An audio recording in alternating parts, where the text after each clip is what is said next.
Hello viewers and welcome to a brand new episode of Anzenmezzeron Hell Games, where I will showcase actual plays of Magna Gothica Maleghast. In this episode, Steeplewracks vs Volvadani, with Zach as Steeplewracks and Sarama as Volvadani. Steeplewracks, one of the first new houses for Magna Gothica Maleghast introduced in Game for Freaks Volume 1 some 2 years ago. Jesus Christ, that has one gimmick. 7,000 fucking pigeons! A match with Gargamix by round 6 would look like radioactive wasteland. A match with Steeplewracks by round 6 is just covered in cannibalistic birdmen that do practice ballistic by using the power of dive bomb, because when 90% of frontline is covered in bird, the only way to take advantage of any free spots before your opponent do is to dive right in at any turn with any unit. Not only that, Steeplewracks want to swarm your opponent, thanks to the rip-apart mechanic which gives their actions more effects the more surrounded their target is. This includes walls, so creating and pinning enemies besides a wall is an important strategy for Steeplewracks too. Of course, the cost of being able to spam flocks with soul act or other actions or effects is that the thrall for Steeplewrack is kinda crap, but that's the point. Individually, Steeplewracks is always bad, but with enough numbers, it doesn't matter. The second problem of Steeplewracks is reaching enough numbers. Good luck with that. Anyway, in this matchup, we will be using number 12 Special Haunts map from GFF3, Petrified Necrosphinx, in Tabletop Simulator, beautifully crafted by Resident Moth, with a slight personal change. I wonder if you can tell what it is. This map contains 3 paths, two 2 blocks wide paths with some adverse terrains, and a path through the center surrounded by walls. In the middle is the Necrosphinx, which can be interacted for powerful effects, or simply get obliterated. A quick observer will realize that this will be very beneficial to Steeplewracks due to their ability to spam flocks, but let's take a look at our contestants first.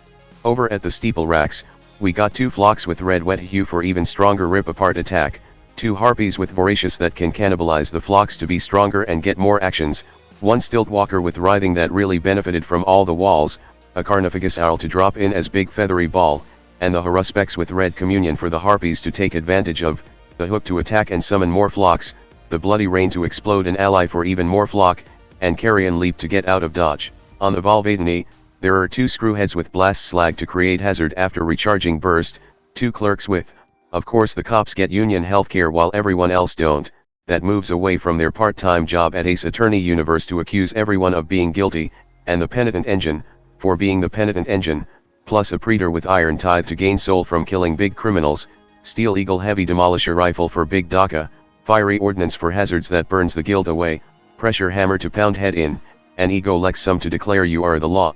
And with the introduction done, let's get going with the initiative roll, and with the 5, the Steeplewracks get to go first. Before round 1 begins, the Volvadani declares conspiracy, vastly limiting the amount of action Steeplewrack can do without being guilty, though considering most of these actions involves putting meat back on the menu it's probably already illegal in some manner. The flocks go first.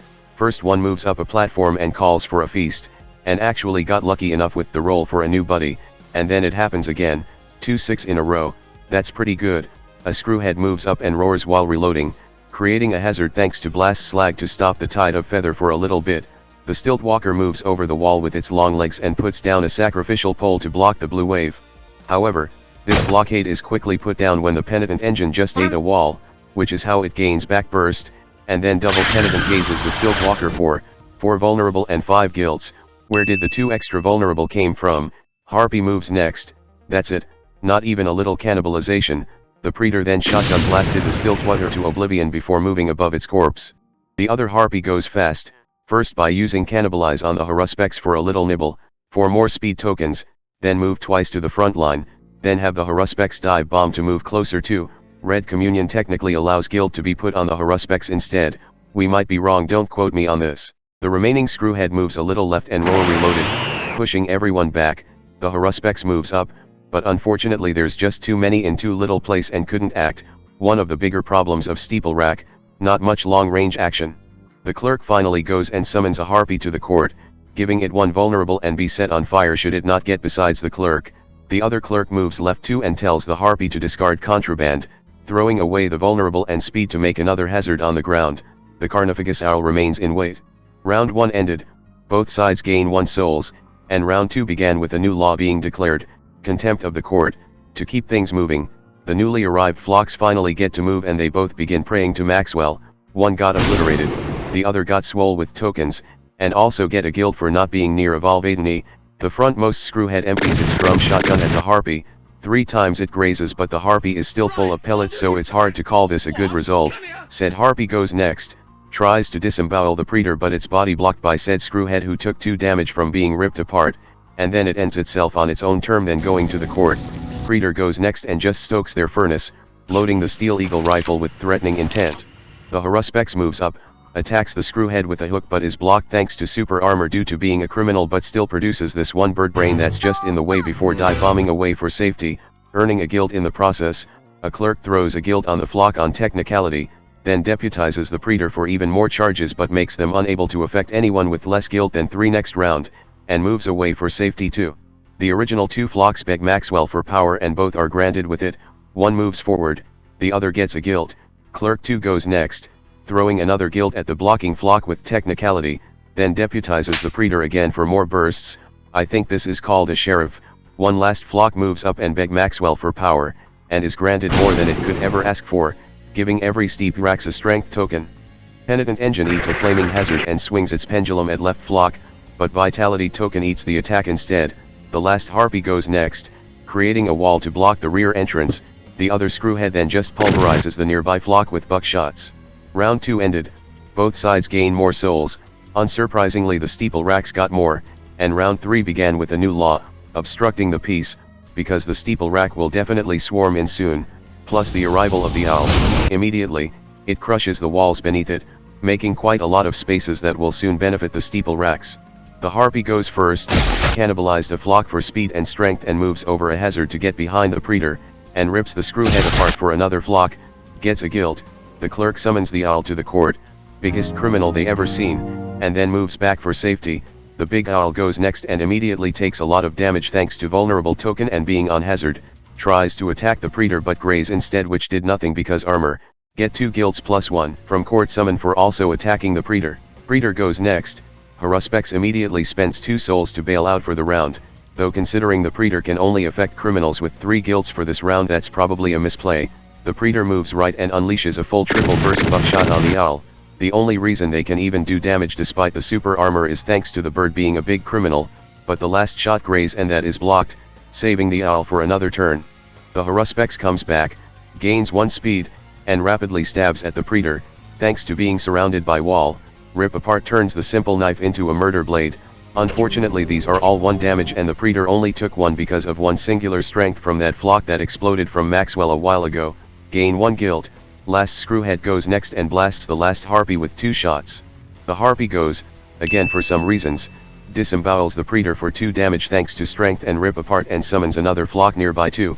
The Penitent Engine eats another wall, and smashes the harpy into paste. The original flock goes next, and with 3 souls thanks to the harpy's death, the Haruspex puts another 3 flocks on the ground. The Penitent Engine just freed up, isolating the praetor.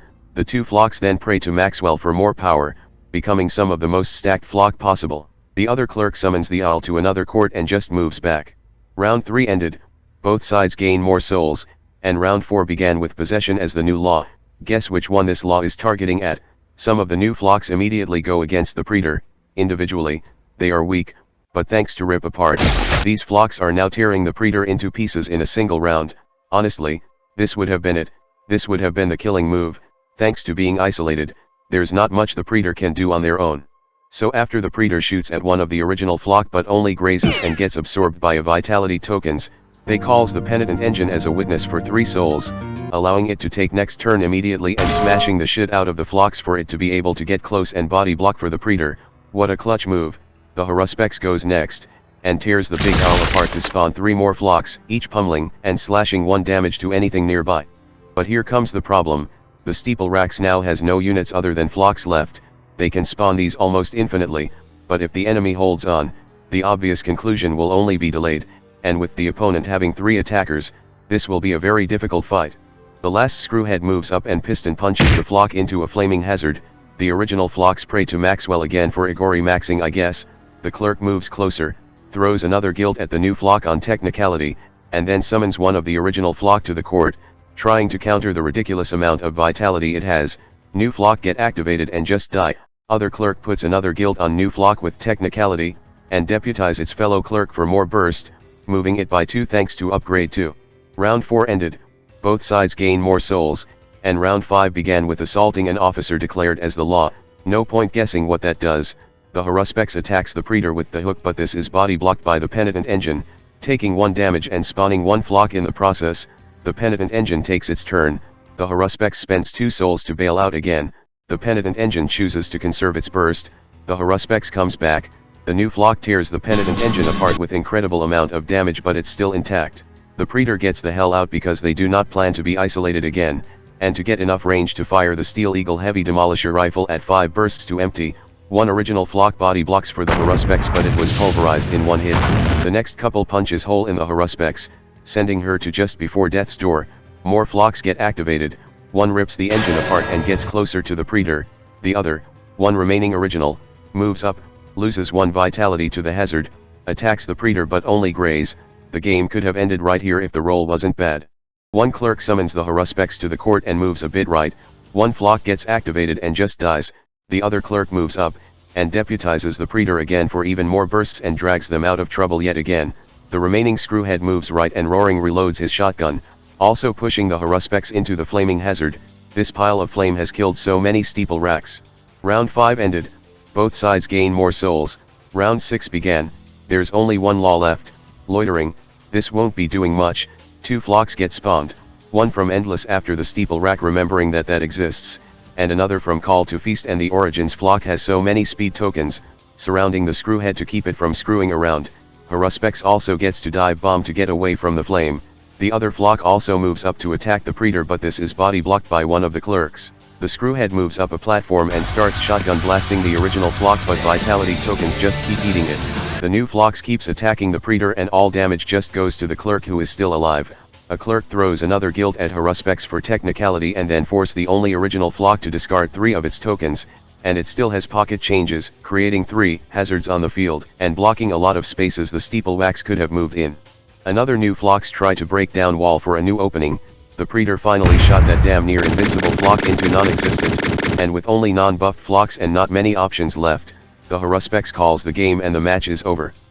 So, this is a fight that could have ended either way had luck tipped over just slightly in either direction.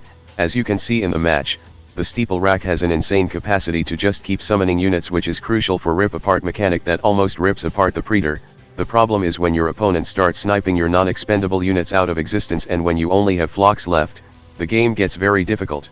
It also doesn't help that Volvadani and its burst mechanic means that it's very good at dealing with swarm tactics, as long as they have high amount of burst stored, which is constantly resupplied thanks to the 2 clerks here, plus the 2 screwheads effectively nullifying most of the incoming damage from the flocks due to super armor from turning its enemies into criminals. I want to comment on the other Steeplewrack units, but they really died so fast here, but maybe that's the point. You can't expect anything in Steeplewrack to really survive in a head-on fight, but you can certainly expect more flocks coming out of their souls or corpses, so you use your existing units to shape the matchup to your liking so your flocks will overwhelm the enemies later on. Anyway, that's all for this report, and I will see you all next time.